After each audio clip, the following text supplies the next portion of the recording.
ዝግጅታችንን ጨርሰናል። አርሚ 22 በይፋ አወጀ። የድሮን ጥቃቱ አላስደነገጠንም ያለ የህወሓት አርሚ ለመጪው ጦርነት መዘጋጀቱን ገልጿል።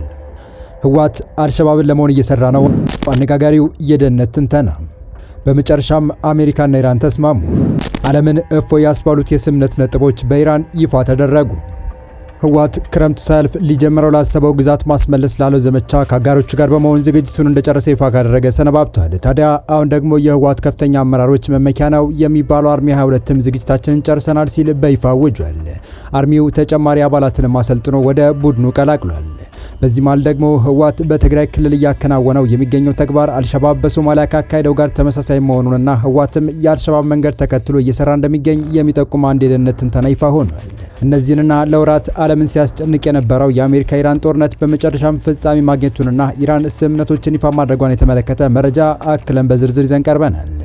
ሰላም ውድ የሁሉ ዴይሊ ቤተሰቦች እንደምን አላችሁ? ቻናሉን ሰብስክራይብ፣ ላይክ፣ ሼር እያደረጋችሁ እስከ መረጃዎቻችን ፍጻሜ አብራችሁን ቆዩ። መቀለና ዙሪያው የመሸገው የህወሓት ጦር ያቋም መግለጫ አውጥቷል። ይህ ጦር አርሚ 22 የሚባለው ነው። ደብረጽዮን ጨምሮ በአጠቃላይ የመቀለ ከፍተኛ የህወሓት አመራሮች የመቀለን ዙሪያ አልፎ ህልውናቸውን አደጋ ላይ የሚጥልን ኃይል አጥብቆ እንዲከላከል ኃላፊነት የተሰጠው ነው። ከዚህ ቀደም ከነበረው ኃይል በተጨማሪ ሌላ ተጨማሪ ኃይል ሰልጥኖ በትላንትናው ዕለት እንዲቀላቀለውም ተደርጓል። የመቀለና ዙሪያዋን ጥበቃ የማጠናከር እንቅስቃሴ ሆኖም ታይቷል። በህወሓት በኩል የተደራጀውና የትግራይ መከላከያ ሰራዊት ወይም ቲዲኤፍ በመባል የሚታወቀው ታጣቂ ኃይል አርሚ በሚለው ንዑስ ክፍሎችና ሌሎች የተዋረድ የጦር አደረጃጀቶች የተደራጀ ነው። ህወሓት በዚሁ መሰረትም ትግራይን በተለያዩ ንዑስ የግዛት ክፍሎች ከፋፍሎ ይህንኑ አርሚ በሚል የተደራጀውን ጦር በበርካታ ቦታዎች አስፍሯል። አርሚ 15፣ አርሚ 22፣ አርሚ 24፣ አርሚ 31፣ አርሚ 43፣ አርሚ 44 እና አርሚ 92 እና ሌሎችም አሉ። ከነዚህ አደረጃጀቶች መካከል አርሚ 22 እና አርሚ 42 የተባሉት ክፍሎች መቀለንና ዙሪያዋን ከማናቸውም ጥቃቶች እንዲጠብቁ ልዩ ኃላፊነትና ተልዕኮ የተሰጣቸው የጦር ክፍሎች እንደሆኑ መረጃዎች ያመለክታሉ። በተለይ አርሚ 22 ከዚህ ቀደም ከደሞዝና ጥቅማጥቅሞች ጋር በተያያዘ ሌሎች የአርሚ ክፍሎች ጥያቄዎችን ማንሳታቸው ተከትሎ ጥያቄዎቻቸውን ወደ ኃይል ተግባራት እንዳይቀይሩ በመቀለ ዙሪያ ጥብቅ ቁጥጥርን ሲያደርግ የነበረ የታጣቂዎች አደረጃጀት እንደሆነም ይነገራል። ታጣቂ ኃይሉ ከሌሎች የአርሚ አደረጃጀቶች በተለየ ሁኔታ ለደብረጽዮን ማዕከላዊ ስልጣን ጥበቃ ቅርብና ታማኝ እንደሆነ መረጃዎች ያመለክታሉ። ይህ አርሚ በቅርቡ በሌላ አርሚ ላይ ደረሰ የተባለውን የድሮን ጥቃትም አውግዟል። የስነ ልቦናና የሚዲያ ዘመቻ ቢካሄድብንም ለእነዚሁ ጥቃቶች አንንበረከክም የሚል የአቋም መግለጫ ማክሏል። በቅርቡ ባልደረቦቻችን ላይ የተፈጸመው የድሮን ጥቃት ለኛ አዲስና የሚያስደነግጥ አይደለም። ይህ በመሆኑ የተፈናቀሉ ህዝቦቻችንና ሉዓላዊ መሬቶቻችንን ለማስመለስ ከኛ የሚጠበቀውን መስዋዕትነት ሁሉ ለመክፈል ዝግጁ መሆናችንን ቃል እንገባለን ያለው የአቋም መግለጫው አክሎም በጠላቶቻችን ሴራና ተንኮል ሳንናወጥ በከፍተኛ ጉጉትና ቁርጠኝነት ድላችንን ከፍተኛ ደረጃ ለማድረስ ቃል እንገባለን ሲልም አስታውቋል።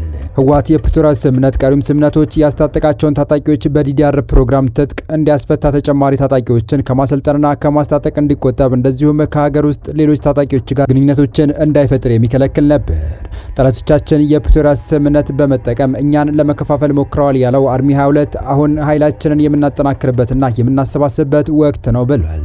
ህዝባችንም ሰራዊቱን በሚችለው ሁሉ አቅም ያጠናክር። የሰራዊታችን ተልዕኮ የህዝባችንን ህልውና ደህንነት ማስጠበቅና ሉዓላዊ መሬቶቻችንን ማረጋገጥ ነው። ይህንን ተልዕኮ ለመፈጸም ደግሞ በጽኑ አቋሙ ላይ ይገኛል ሲሉም የአርሚው አዛዥ ጀነራል ማሾ በየነ ተናግረዋል። በቀጣይ መረጃ አዲስ የወጣ አንድ የደህንነት ትንተና በህወሓት መዋቅራዊ ቅርጽና ድርጅታዊ ቁመና ላይ ከፍተኛ ለውጥ መምጣቱን አመላከተ። ህወሓት የፖለቲካ ኃይል የመሆኑ ዘመን ማክተሙንና ቡድኑ በአሁኑ ወቅት የሶማሊያውን አልሸባብ መንገድ እየተከተለ ስለመሆኑ ይህ የደህንነት ትንተናው አትቷል። የድርጅቱ የቀድሞ አመራሮች ጭምር ቡድኑ ከፖለቲካ ኃይልነት ወደ ቀጠናዊ ትጥቅ ቡድን ሙሉ በሙሉ መሸጋገሩን አረጋግጠዋል። ትንተናው ቡድኑ አሁን እየሄደበት ያለውን መንገድና እየወሰዳቸው ያሉትን እርምጃዎች በሶስት ከፍሎ በማስቀመጥ መንገዱ አልሸባብ ቀድሞ የሄደበት ጥርጊያ ነው ሲልም ይደመድማል። ከፋይናንስ ምንጭና ከወታደራዊ ምርመራ ጀምሮ እስከ አጋርነት ስምምነቶች ድረስ የህወሓት አሰራር የአልሸባብን ፈለግ የተከተለ መሆኑን ትንተናው አንድ ባንድ ያብራራል። በዚህ መሰረት የህወሓት የቀድሞ የፖለቲካ ሀሳብ አሁን ላይ የጠላት ወዳጄ ነው በሚል አጭርና ቀላል መርህ መተካቱን ይገልጻል። ህወሓት አብዮታዊ ዲሞክራሲንም ሆነ ሌሎች ቀኖናዎች ወደ ጎን በመተው ትጥቅንና የትጥቅ ቅንጅት ድርጅቶችን ብቸኛው መምሪያ አድርጓል ያለው ትንተናው ቡድኑ እያሳየ ባለው ባህሪ የአልሸባብ ዋነኛ መለያ ስለመሆኑ ሶስት ንጽጽርን አቅርበዋል። የመጀመሪያው የፋይናንስ ምንጭና የህገወጥ ግብር አሰባሰብ ሲሆን አልሸባብ ዘካ በሚለው አሰራሩ በይዞታው ስር ባለው ማህበረሰብ ላይ ሃይማኖታዊ ታክስ መጣሉን ያነሳል። ይህ ታክስ ከፍተኛ ብዝበዛ የታከለበት ሲሆን ከጥሬ ገንዘብ እስከ ቁሳቁስ የሚሰበስብ ነው። ሃይማኖታዊ በሚል የሚሰበሰበው ይህ የግዴታ መዋጮ በነጋዴው በአርሶ አደሩና በሲቪሊያኑ ላይ የሚጫን ሲሆን ቤተሰቦች ካላቸው እህል ቀንሰው እንዲሰጡም ይገደዳሉ። ከዚህ የሚሰበሰበው ገቢ ታዲያ ለአስተዳደራዊ ጉዳዮች ሳይሆን ትይዩ ለሆነው የአልሸባብ ታጣቂ ቀለብና የጦር በጀት የሚውል ነው። ትንተናው የዚህን ድርጊት ግልባጭ በትግራይ ክልል በህወሓት እየተከናወነ ስለመሆኑ በንጽጽር ያሳያል። የአልሸባብ የዘካ ስርዓት ታክስ በህወሓት በኩል ለትግል የሚል ስም ተሰጥቶት ለታጣቂ ኃይል ማጠናከሪያ የሚሰበሰብ መዋጮ ሆኗልም ብሏል። አልሸባብ የፋይናንስ ሌላው ምንጩ የድንበር ማቋረጫዎች፣ የኬላ ቁጥጥሮች እንዲሁም የህገወጥ የንግድ እንቅስቃሴዎችና ዝውውሮች ሲሆን ቡድኑ በስኳር ከሰልና የመሳሰሉ ምርቶችን በሶማሊያ በህገወጥ የንግድ መስመሮች እያዘዋወረ ገቢ ያገኛል። በተመሳሳይ መልኩ ህወሓት በጥቁር ገበያ ወርቅን፣ የግብርና ምርቶችን፣ ነዳጅንና አነስተኛ መሳሪያዎችን በሱዳንና በኤርትራ ድንበሮች በማዘዋወር ራሱን ማስታጠቁ የአልሸባብን መንገድ ሙሉ በሙሉ ኮፒ ያደረገው ሆኗል ይላል። በሁለተኛ ደረጃ የቡድኑ ወታደራዊ ምልመላና የግዴታ ማሰለፍ አሰራርም የአልሸባብን ፈለግ መከተሉን ያነሳል። አልሸባብ ጭካኔ የተሞላበትና ድርድር የማይደረግበት በኮታ ላይ የተመሰረተ የግዴታ ምልመላ በያዛቸው አካባቢዎች ይከውናል። በሶማሊያ ገጠራማ አካባቢዎች የጎሳ መሪዎች በሚሰጣቸው የቁጥር ኮታ መሰረት ከማህበረሰባቸው ወጣቶችን ለአልሸባብ የማስረከብ ግዴታ አለባቸው። አልሸባብ በአንድ ቤተሰብ ውስጥ ካሉ 3 ወጣቶች ወይም ልጆች መካከል አንዱ ታጣቂውን ኃይል እንዲቀላቀል ግዴታ ያስቀመጠ ቡድን ነው። ይህንን መቃወምና ፈቅዶ አለመስጠት በህዝብ ፊት በሞት የሚያስቀጣና በአደባባይ በርሻና መልስ የሚሰጥበት ነው። ትንታኔው የህወሓት ኃይልም ተመሳሳይ መንገድ እየተከተለ እንደሆነ ያነሳል። በትግራይ ወረዳዎችና ቀበሌዎች ከላይ ተሰፍሮ የሚመጣ የወጣት ምልከታ መስፈርት መኖሩን አስመልክቶ ለማህበራዊ ጥበቃና ለትግል በሚሉ መሪዎች እያንዳንዱ ቤተሰብ ወጣት እንዲያዋጣ ኮታና የጊዜ ገደብ መጣሉን ይገልጻል። የድርጊት አለመፈጸም አሊያም በዚህ ሂደት ላይ ተቃዋሚ መሆን ከበድ ያለ የገንዘብ ቅጣት ጨምሮ እስከ እስራትና የሞት ፍርድ እንደሚያስፈርድ በይፋ ማወጁን ያነሳል።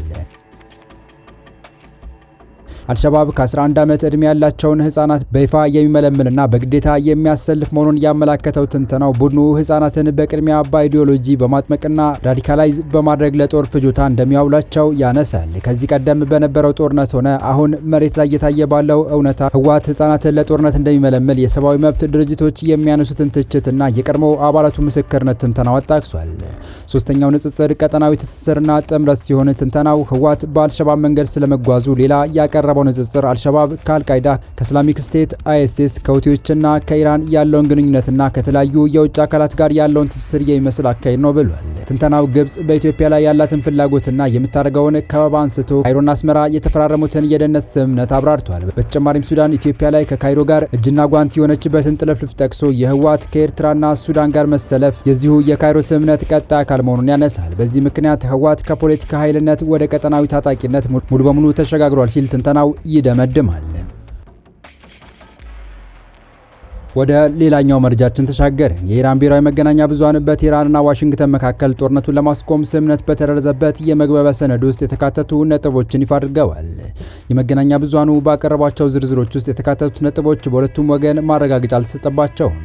ሜሄር የዜና ወኪል ከዘረዘራቸው ነጥቦች መካከል በሁሉም ግንባሮች ሊባኖስን ጨምሮ በቋሚነት ተኩስ ይቆማል፣ አሜሪካ በኢራን ውስጣዊ ጉዳይ ላይ ጣልቃ አትገባም፣ በ30 ቀናት ውስጥ የአሜሪካ የባህር እገዳ ይነሳል፣ የአሜሪካ ጦር ከኢራን ለቆ ይወጣል፣ የሆርሙዝ ወሽመጥ በኢራናውያን ቁጥጥር በ30 ቀናት ውስጥ ዳግም ይከፈታል፣ አሜሪካና አጋሮቿ $300 ቢሊዮን የሚያወጣ የመልሶ ግንባታ እቅድ ያቀርባሉ፣ በኢራን የነዳጅ ዘይትና ኢነርጂ ምርቶች ላይ የጣለውን ማዕቀብ ማንሳት፣ ኢራን የኒውክሌር ጦር መሳሪያ ላለማምረት ዳግም ታረጋግጣለች፣ አሜሪካ በቀጠናው ያላትን ጦር አትጨምርም እና አዲስ ማዕቀብ አትጥልም የሚሉ ናቸው።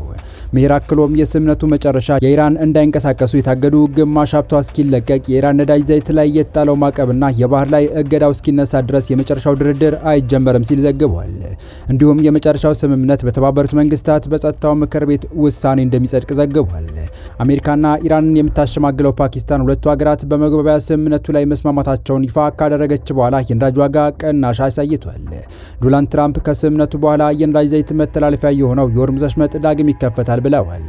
ሰኞ ዕለት የብሬንት ድፍድፍ ነዳጅ ዘይት በ4.3 በመቶ ቀንሶ በበርሜል $83.55 ተሸጧል። የፓኪስታን ጠቅላይ ሚኒስትር ሼህባዝ ሻሪፍ በሁለቱ ሀገራት መካከል የተደረሰው ስምምነት አርብ ሰኔ 12 2018 ዓ.ም በስዊዘርላንድ ይፈረማል ብለዋል።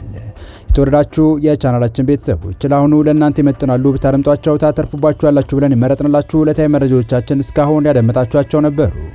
በተመሳሳይ ሀገራዊና ቀጠናዊ ጉዳዮች እንዲሁም ዓለም አቀፋዊ የጂኦፖለቲካ ወታደራዊና አነጋጋሪ ክስተቶችን ለበለት ተከታትለን በትኩስ ይዘን እንደምንቀርብ እያሳወቅን የቻናሉ ቤተሰብ ካልናችሁ ሰብስክራይብ፣ ቪዲዮ ላይክ እና ሼር በማድረግ ተደራሽነታችን ታሰፉ ዘንድ አክብሮታዊ ግብዣችን ነው። አበቃን። ሰናይ ጊዜን ተመኘን።